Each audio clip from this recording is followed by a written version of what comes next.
Hello friends, welcome to our channel. हमारे channel पर आपको मिलेंगी नई और रोचक कहानियाँ। आप हमारे चैनल को सब्सक्राइब कर लीजिए और वीडियो को लाइक कर दीजिए, अपने दोस्तों के साथ शेयर कर दीजिएगा। चलिए ज्यादा देर ना करते हुए कहानी को शुरू करते हैं। जहां एक तरफ अनिका और रोहित की जिंदगी में हर तरफ से खुशियों ने दस्तक दे दी थी, क्योंकि अब दोनों की लाइफ अपनी अपनी पटरी पर आ रही थी, बिना किसी भी टेंशन के, बिना किसी भी परेशानी के। अनिका भी अपना काम ठीक से कर पा रही थी। उसको अब कोई भी दुश्मन से लड़ने में कोई भी स्ट्रेटेजी नहीं बनानी थी, और याददाश्त जाने दुनिया के सामने याददाश्त जाने की वजह से वो डॉक्टर अमृता वाला काम भी नहीं कर पा रही थी। वो ऑलमोस्ट दमयंती देवी को पराजित कर ही चुकी थी, और अनिका के साथ साथ रोहित को भी अब कोई परेशानी नहीं थी। उसकी फैमिली अब खुश थी, बिना किसी भी डर के सब अच्छा चल रहा था। वही दमयंती के किले में इतने दिनों बाद भी मातम का ही माहौल था।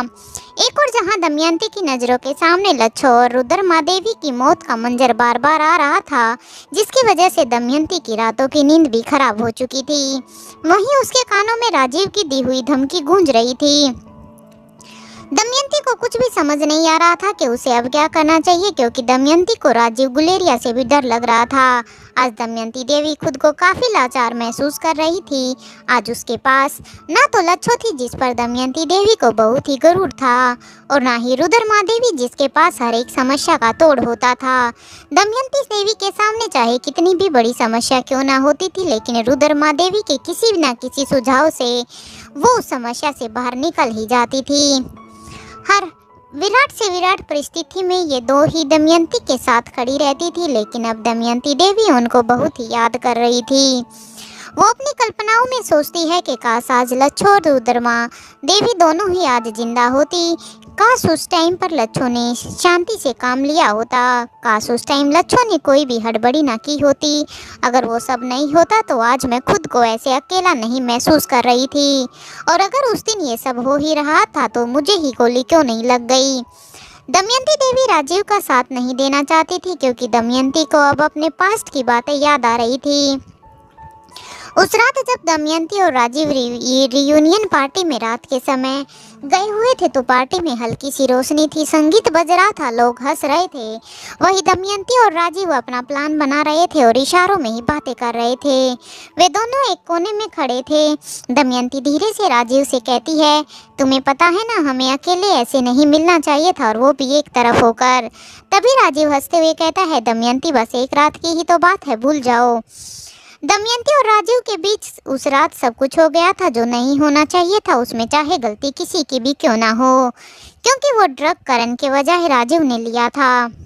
इन्हीं सब बातों को याद करके दमयंती देवी की आंखों में आंसू आने लग गए थे। उस रात के बाद दमयंती देवी कभी भी राजीव से नहीं मिली, लेकिन एक महीने के बाद जब दमयंती देवी की तबीयत खराब हुई, उसको अब चक्कर आने लगे थे, दमयंती देवी को अब कहीं ना कहीं कमजोरी महसूस हो रही थी, तब दमयंती देवी को शक हुआ कि कहीं उस रात की वजह से उसके साथ कुछ हो तो नहीं गया। दमयंती ने तभी अपना टेस्ट करने के बारे में सोचा। टेस्ट करने के बाद वो उस टेस्ट को देखकर हैरान थी, उसकी आंखों में आंसू बह रहे थे। अब दमयंती धीरे से कहती है, हे भगवान, मैं तो प्रेग्नेंट हूँ। अब वह फ़ोन उठाकर बार बार राजीव को कॉल करती है। फ़ोन बजता है, लेकिन राजीव कॉल नहीं उठाता। दमयंती अब गुस्से से कहती है, क्यों नहीं उठा रहे हो राजीव कॉल, मेरी बात सुननी तो पड़ेगी तुम्हें।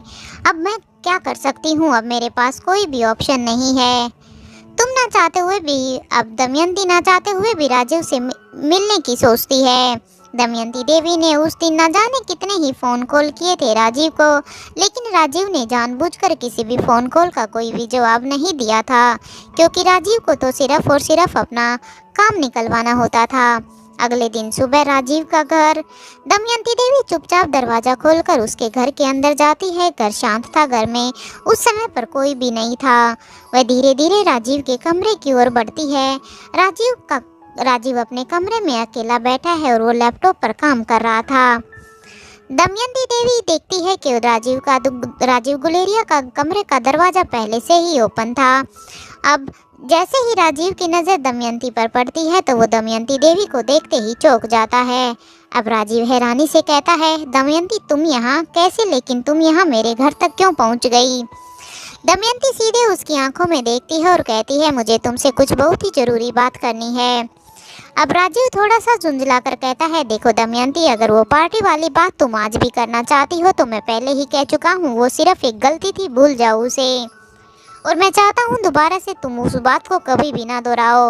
अब दमयंती गंभीरता से राजीव की तरफ देखती है और राजीव को कहती है, राजीव आई एम प्रेग्नेंट। कमरे में सन्नाटा छा जाता है। राजीव उठकर खड़ा हो जाता है, उसकी आंखें फैल जाती है क्योंकि राजीव को विश्वास ही नहीं हो रहा था कि ऐसा कुछ भी हो सकता है। अब राजीव एकदम से झल्ला कर कहता है, क्या दमयंती, क्या तुम पागल हो गई हो? ये बच्चा मेरा नहीं हो सकता है। माना कि उस रात जो कुछ भी हुआ था वो सब ठीक नहीं था, लेकिन ये बच्चा मेरा नहीं हो सकता। अब दमयंती अपनी आंखों में आंसू लेते हुए कहती है, मैं भला झूठ क्यों बोलूँगी राजीव, तुम भी तो वहाँ थे, तुम जानते हो ये बच्चा तुम्हारा है। अब तुम इस बात को नहीं झुठला सकते क्योंकि मेरी तो वहाँ पर कोई गलती भी नहीं थी। तुम्हारी की हुई गलती को अब आज मैं भुगत रही हूँ। अब राजीव चीखते हुए कहता है, नहीं, मैं इस जिम्मेदारी को नहीं उठाऊंगा, मेरी जिंदगी खराब मत करो और चली जाओ यहाँ से। अब दमयंती गुस्से और दर्द में अपनी जिम्मेदारी से अब वो कहती है, राजीव गुलेरिया से कहती है, राजीव जिम्मेदारी से भागना कितना आसान है ना, लेकिन तुम्हारा एक फैसला मेरी पूरी जिंदगी बदल चुका है। अब मैं अकेली नहीं हूँ, मेरे अंदर एक और जिंदगी पल रही है और वो भी तुम्हारी जिंदगी। अब राजीव पीछे की तरफ मुड़कर चुपचाप खड़ा हो जाता है। अब दमयंती देवी और राजीव गुलेरिया के बीच, दोनों के बीच ही कुछ पल के लिए चुप्पी ठहर जाती है। अब दमयंती फिर से हिम्मत करके धीरे से कहती है, ठीक है राजीव, अगर तुम इस बच्चे को नहीं अपनाना चाहते तो मत अपनाओ, लेकिन मैं माँ बनने के से पीछे नहीं हटूंगी। अब वो मुड़ती है और दरवाजे की तरफ बढ़ती है। तभी राजीव धीरे से कहता है, दमयंती। अब दमयंती बिना पीछे देखे, बिना राजीव की कोई भी बात सुने, अब बिना कुछ कहते ही वो वहाँ से बाहर चली जाती है। दरवाज़ा बंद हो जाता है। दमयंती के चेहरे पर जो आंसू थे, आंसू तो बहुत थे, लेकिन उसके चेहरे पर एक मजबूती भी थी, क्योंकि अब दमयंती देवी ने संकल्प कर लिया था कि अब उस बच्चे को किसी भी हाल में इस दुनिया में लेकर आएगी। ऐसे ही कुछ महीने बीतते गए। अब कुछ महीने के बाद अस्पताल में दमयंती देवी ने एक बच्ची को जन्म दिया। अब वो उस बच्ची को अपने गोद में उठाती है। एक नर्स उसके पास आती है। अब नर्स कहती है, बच्चा बहुत प्यारा है, बधाई हो। अब दमयंती मुस्कुराते हुए अपने आंसू पोंछते हुए कहती है, अब ये बच्चा ही मेरी हिम्मत बनेगा और यही मेरी दुनिया बनेगा। इसके बाद दमयंती राजीव से नहीं मिली थी। राजीव को जब गुलेरिया हाउस से उसकी हरकतों की वजह से निकाल दिया था, तब राजीव फिर से दमयंती के संपर्क में आया। उसने फिर से दमयंती से मिलना चाहा, लेकिन राजीव के किए हुए की वजह से अब दमयंती राजीव से बिल्कुल भी नहीं मिलना चाहती थी। लेकिन राजीव गुलेरिया था ही इतना तेज कि उसने अपनी बातों से दमयंती देवी को फिर से बहला फुसला लिया था। उसने दमयंती देवी से फिर से उस अमर बूटी का कोई लालच दे दिया था, जिसकी वजह से अब दमयंती देवी को भी उस जड़ी बूटी को पाने का लालच आ गया था। दमयंती फिर से उसकी बातों में आ गई। उसके दिए हुए लालच में आकर उसने न जाने क्या क्या किया। उसने अपनी बेटी लच्छो की आइडेंटिटी सब पूरी दुनिया से छुपा कर रखी और उसने अपने आप को भी दुनिया के सामने मरा हुआ साबित कराना पड़ा।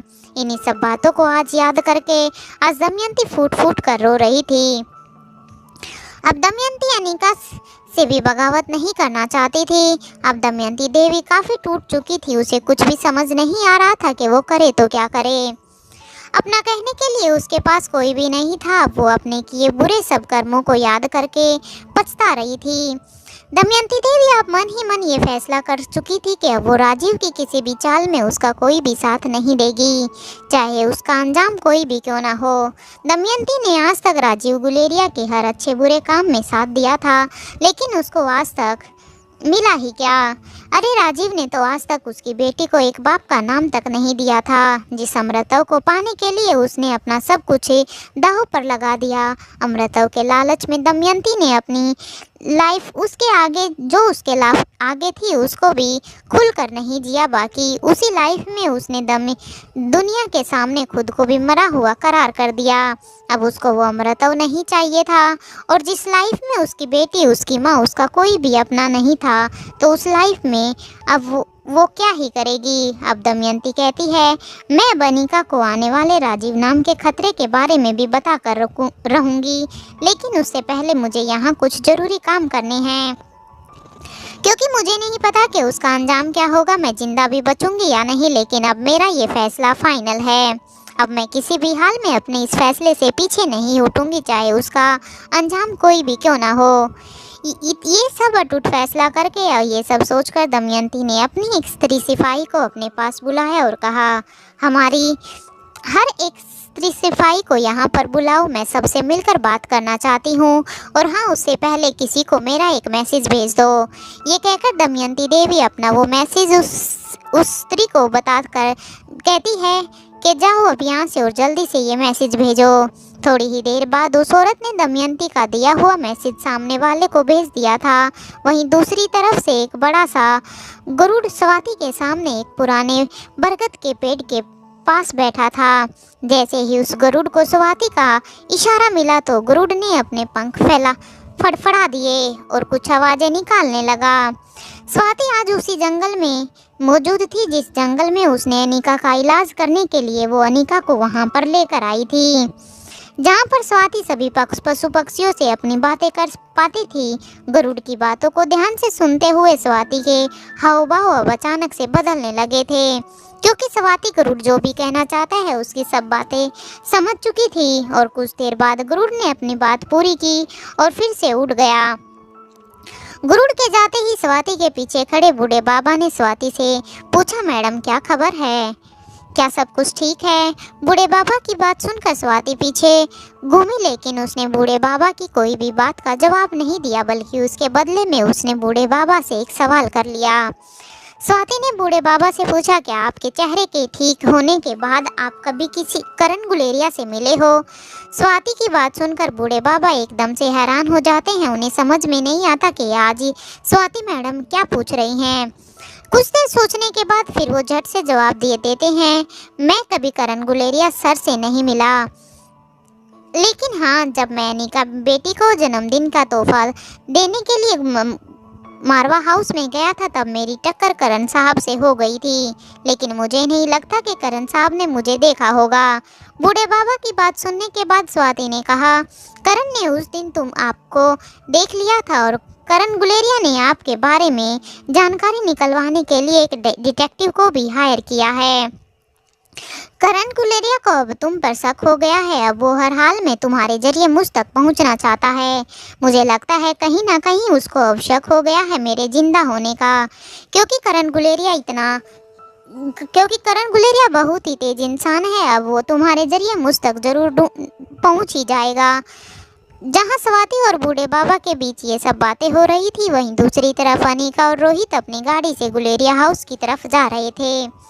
रोहित के गार्ड उनके आगे और पीछे वाली गाड़ियों में थे। अनिका का अपना पूरा फोकस उसकी ड्राइविंग पर था, क्योंकि आज रोहित का ड्राइवर गाड़ी ना चलाकर आज अनिका ने खुद ही ड्राइविंग करने का सोचा, क्योंकि गाड़ी आज खुद अनिका चला रही थी कि तभी रोहित ने कहा, क्या मैं तुमसे एक सवाल पूछ सकता हूँ?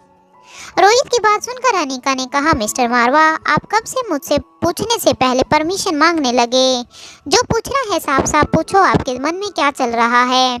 तभी रोहित ने अनिका की बात सुनकर कहा, अनिका, तुम खुद चाहती थी कि वो पापा की लाइफ में वापस आए, फिर तुमने पापा को उनके बारे में क्यों नहीं बताया? रोहित ये सवाल उसी दिन पूछना चाहता था जब अनिका ने करण गुलेरिया को उसकी मां के जिंदा होने से मना कर दिया था और ये भी कहा था कि उनको ज़्यादा उम्मीद नहीं करनी चाहिए। रोहित उस टाइम तो करण के सामने अनिका से कुछ भी पूछना नहीं चाहता था और ना ही वो अनिका की किसी बात पर कोई भी सवाल उठाना चाहता था। रोहित का कितने बार ही इस सवाल को पूछने का मन किया, लेकिन कहीं अनिका को बुरा ना लग जाए, रोहित हर बार इस बात को अंदर ही अंदर दबा जाता था। लेकिन आज जब फिर से वो दोनों गुलेरिया हाउस के लिए जा रहे थे तो अब रोहित अपने आप को रोक नहीं पाया और उसने सीधे ही अनिका से अब ये सवाल कर लिया था। रोहित का सवाल सुनकर अब अनिका ने कहा, मैं आज भी यही चाहती हूँ कि माँ और पापा दोनों आपस में मिल जाए, लेकिन पता नहीं जब पापा ने मुझसे माँ के बारे में पूछा था तो मैं काफ़ी हैरान हो गई थी। मैं चाहकर भी पापा को उनके बारे में कुछ नहीं बता पाई। पता नहीं क्यों, लेकिन उस टाइम मेरे मन को एक अजीब ही डर लग रहा था। मेरे मन को एक अजीब ही डर ने घेर लिया था। मुझे लगा कि अगर वो फिर से हमारे बीच में आई तो शायद फिर से हम उनको खो ना दें, क्योंकि माँ की सुपर पावर के बारे में तो सबको पता ही है। उनके पास तो मेरे से भी ज़्यादा पावर है। उनका दिमाग उन्हें इतने सारे लोगों के बीच में भी आराम से पहचान लेगा। पता नहीं कितने ही सारे ऐसे दुश्मन होंगे जो अब तक भी माँ के बारे में खबर निकालने के लिए बेचैन बैठे होंगे। पता नहीं कितने ऐसे दुश्मन होंगे जो उन तक पहुंचना चाहते होंगे। पता नहीं कितनी ऐसी शक्तियां होंगी जो उनसे उनका अमृतत्व के बारे में जानने की इच्छुक होंगी, जैसे दमयंती देवी भी है। इन्हीं सब बातों को सोचकर शायद फिर से हम उनको कहीं खो ना दें। मैं चाहकर भी पापा को उनके बारे में कुछ भी नहीं बता पाई। मुझे अब ये भी समझ नहीं आ रहा कि अब मैं पापा को फेस कैसे करूँगी। उनके सामने जाने की मिस्टर मारवा मेरी हिम्मत भी नहीं हो रही। कितना कुछ सोचकर उन्होंने मुझसे ये सब पूछा था। कितनी ही उम्मीद जागी होगी उनकी। वो भी कब से माँ के लिए तड़प रहे हैं, लेकिन मेरी एक बात से ही वो सब मैंने ख़त्म कर दिया। रोहित अनिका के डर को अच्छी तरह से समझ सकता था, क्योंकि जब सालों बाद आयशा मारवा रोहित की ज़िंदगी में वापस आई थी, तब रोहित को भी ऐसा ही डर लगता था। रोहित को अनिका का डर अच्छी तरह से समझ आ रहा था। जब सालों बाद आयशा रोहित की ज़िंदगी में आई थी तो रोहित भी अपनी माँ को हर तरह से प्रोटेक्ट करना चाहता था। रोहित को भी मन ही मन आयशा मारवा के लिए काफ़ी डर महसूस होता था। रोहित भी नहीं चाहता था कि कभी उसकी माँ फिर से उससे दूर ना हो जाए। आयशा मारवा के मारवा हाउस में आने के बाद रोहित को भी डर लगता था कि कहीं वो फिर से अपनी माँ को खो ना दे। इसलिए रोहित ने कार ड्राइव कर रही अनिका के हाथ पर अपना हाथ रखते हुए अनिका से कहा, मैं अच्छी तरह जानता हूँ तुम्हारे अंदर अभी भी क्या चल रहा है अनिका। तुम्हारी कोई गलती नहीं है इसमें। जब कोई अपना हमारी ज़िंदगी में वापस लौट आता है, और वो भी जब उसके वापस आने की हमें कोई उम्मीद नहीं होती, तब उनको खोने का डर और भी ज़्यादा हो जाता है। याद है जब आयशा मारवा माँ हमारे पास आई थी तो हम दोनों उनको लेकर कितना प्रोटेक्टिव थे। उनके खो देने के डर से भी हमें डर लगता था, और तुम तो सीधा ही अक्षय से भिड़ने के लिए पहुंच गई थी जब अक्षय ने माँ को बंधक बनाया था, और माँ को तुम वहाँ से उसके पास से बचा कर ले आई थी। रोहित अनिका से बात कर ही रहा था कि तभी अनिका ने अपनी कार को एक जोर का ब्रेक लगाया। एक पल के लिए तो रोहित घबरा गया था कि क्या हुआ, अनिका ने अचानक से ब्रेक क्यों लगाए हैं। फिर जब रोहित ने खिड़की से बाहर देखा तो वो लोग गुलेरिया हाउस पहुंच चुके थे। वहीं दमयंती के किले में सभी सिपाही औरतें एक ऊंचे से रेत के टीले के पास नीचे खड़ी थी। उनको समझ ही नहीं आ रहा था कि उनको माँ साहिब ने ऐसे अचानक से यहाँ पर सबको एक साथ एकत्रित क्यों किया है। कुछ स्त्रियों के मन में डर था कि कहीं माँ साहिब उन्हें कोई मौत की सजा न दे दें, क्योंकि वो दमयंती देवी के गुस्से से अच्छी तरह से वाकिफ थी।